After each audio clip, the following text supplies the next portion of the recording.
नमस्कार साथियों, आज हिमाचल प्रदेश के चुनाव परिणामों पर चर्चा होगी और बहुत इस बात की लोगों में कौतूहल है कि क्या हिमाचल प्रदेश इस बार इतिहास रचने की ओर अग्रसर है क्या। तो जैसा कि हम सभी लोग जानते हैं कि 22 नवंबर 2022 को अर्थात इसी वर्ष अभी पिछले महीने 68 असेंबली कॉन्स्टिट्यूएंसीज के लिए चुनाव हुए विधानसभा के हिमाचल प्रदेश में, और 8 दिसंबर को काउंटिंग होगी गुजरात के साथ ही। गुजरात में भी चुनाव हो रहे हैं और वहाँ पे 1 और 5 दिसंबर को चुनाव है, और दोनों की, हिमाचल की और गुजरात की काउंटिंग 8 दिसंबर को होगी। हिमाचल में बीजेपी इस समय सत्तारूढ़ पार्टी है और जयराम ठाकुर वहाँ के मुख्यमंत्री हैं इस समय। तो प्रश्न ये है कि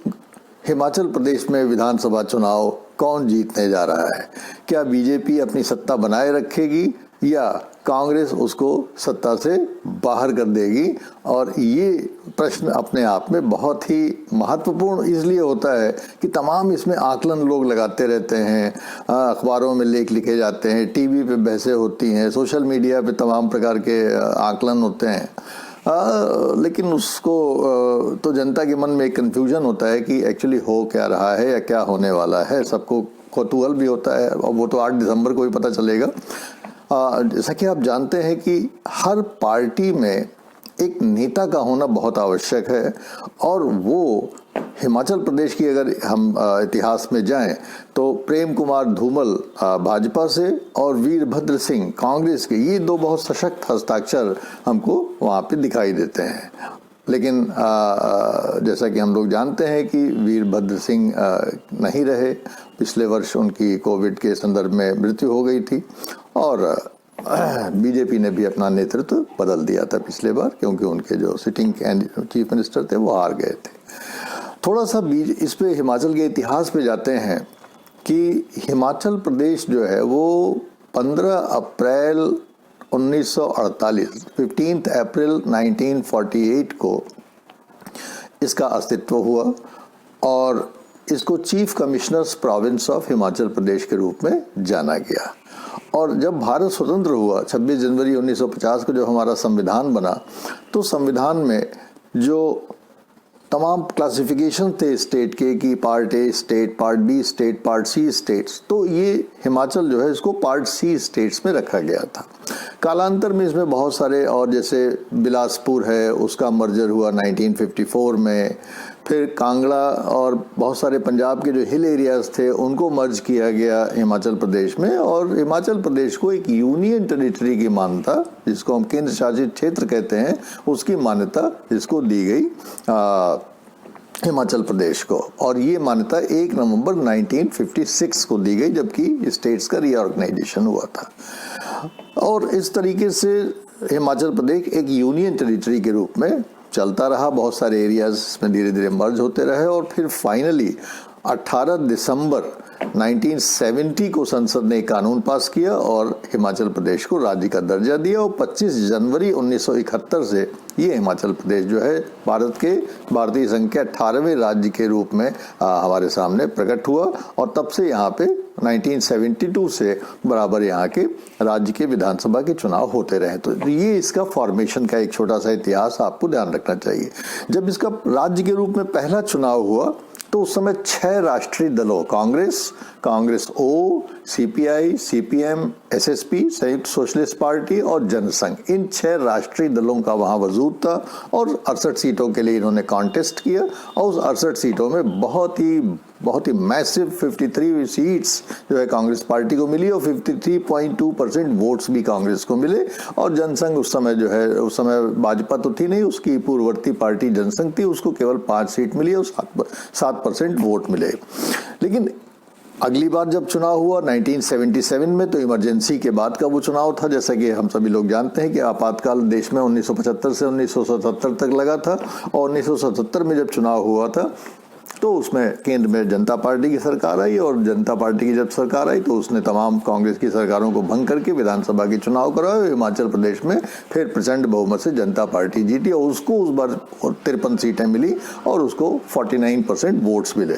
और इसके बाद से हम देखते हैं कि हिमाचल की जनता ने ये क्रम बनाए रखा है कि वो एक बार एक कांग्रेस को लाती है तो दूसरी बार वो जनसंघ या भाजपा या जनता पार्टी मतलब बदल देती है। वो ये एक बहुत ही और अजूबा वाली चीज़ है हिमाचल के इतिहास में कि हिमाचल के लोग पार्टी को बदल देते हैं, सत्तारूढ़ पार्टी को बदल देते हैं, और आज तक ये क्रम जारी है। तो एक बार वहाँ जैसे कहा जाता है ना कि पेंडुलम स्विंग करता है, एक बार बाएं तो एक बार दाएं, उसी प्रकार से हिमाचल की जनता का जो मूड है वो स्विंग करता है, एक बार कांग्रेस की तरफ तो दूसरी तरफ भाजपा की तरफ। तो बहुत सारे आप लोगों को इन प्रश्नों पे विचार करना चाहिए कि क्यों लोग हर बार हर चुनाव में सरकार बदल देते हैं। क्या वो सरकार को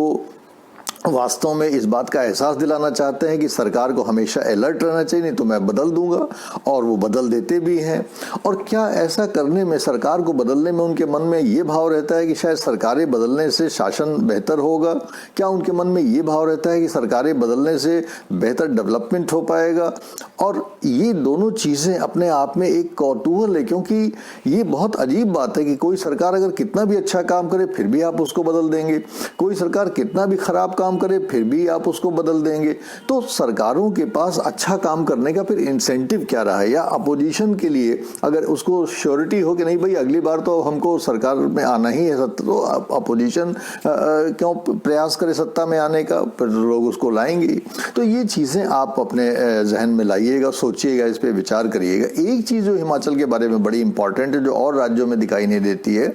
वो कि हिमाचल में जो वोटर्स का टर्नआउट है वो बहुत ज़्यादा है। हिमाचल में लगभग 70% से ऊपर का टर्नआउट होता है, अर्थात मतदान बहुत ज़्यादा होता है हिमाचल में, 70% के ऊपर ही होता है। तो सवाल ये है कि अगर 70% मतदान हो रहा है और हर बार सरकार बदली जा रही है, तो सरकार जो बदलती है उसमें कौन सी लोग अपनी भूमिका निभाते हैं? वो कौन से लोग हैं जो सरकार को बदलने में इतनी सक्रियता दिखाते हैं, और उनको इसका क्या इंसेंटिव होता है? कुछ तो लोग जरूर होंगे जो परमानेंटली भाजपा के हैं, कुछ लोग जरूर हैं जो परमानेंटली कांग्रेस के हैं, लेकिन वो जो कुछ लोग हैं जो सरकारों को बदल देते हैं, वो लोग कौन है और उनकी मानसिकता क्या है, इस पे भी हम लोग आज चर्चा करेंगे। तो जैसा कि हम जानते हैं कि जो अभी चुनाव हुआ, उस चुनाव में जो खास बात रही वो ये रही कि कांग्रेस की तरफ से वीरभद्र सिंह की अनुपस्थिति महसूस की गई, और उसके साथ साथ राहुल गांधी की जो भारत जोड़ो यात्रा चल रही है, उस कारण राहुल गांधी भी हिमाचल प्रदेश में चुनाव में प्रचार करने नहीं आ सके। एक तो ये चीज़ कांग्रेस के विरोध में जाती है या कांग्रेस के अगेंस्ट जाती है कि उसको एक अच्छा कैंपेन लीडर नहीं मिला हिमाचल प्रदेश में।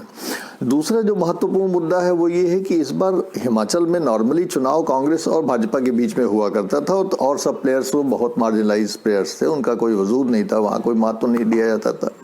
लेकिन इस बार आम आदमी पार्टी ने वहाँ पे एंट्री मारी है, और आम आदमी पार्टी जैसा कि आप जानते हैं दिल्ली में सरकार बनाई, उसके बाद फिर पंजाब में बहुत प्रचंड बहुमत से सरकार बनाई, और अब वो हर जगह कोशिश ये कर रही है कि जहाँ भी कांग्रेस और भाजपा का बाइलेटरल बाइपोलर वो बाई पार्टी कॉन्टेस्ट हो, वहाँ जहाँ दो पार्टियों का कॉन्टेस्ट हो, वहाँ पे वो अपनी स्पेस बनाए। और इस मद्देनज़र आपकी एंट्री जो ये है वो बड़ी इंपॉर्टेंट मानी जाती है। तो आपने इस बार फाइट को थोड़ा सा ट्रायंगुलर बनाने की कोशिश किया है। आपको याद दिला दें कि आपने सबसे पहले 2014 के लोकसभा चुनावों में हिमाचल प्रदेश में प्रवेश किया था, और कांगड़ा से और हमीरपुर से अपने प्रत्याशी वहाँ पे फील्ड किए थे, लेकिन वहाँ पे उसको कोई सफलता नहीं मिली, और फिर उसने बाद में वहाँ से एक प्रकार से अपने को विड्रॉ कर लिया, और 2017 का जो विधानसभा चुनाव हुआ उसमें अपने कोई प्रत्याशी नहीं उतारे। इवन 2019 का जो लोकसभा चुनाव हुआ उसमें भी उसने कोई प्रत्याशी अपने नहीं उतारे। लेकिन इस बार आम आदमी पार्टी ने थोड़ी सी मेहनत किया है, और इसलिए इस बात की संभावना है कि शायद उसको इस बार कुछ वोट जरूर मिले। लेकिन प्रश्न ये है कि कितने वोट मिलेंगे, और वो वोट किसकी कीमत पे मिलेंगे, और कौन पार्टी उससे ज़्यादा आहत महसूस करेगी, किस पार्टी को ज़्यादा नुकसान होगा। और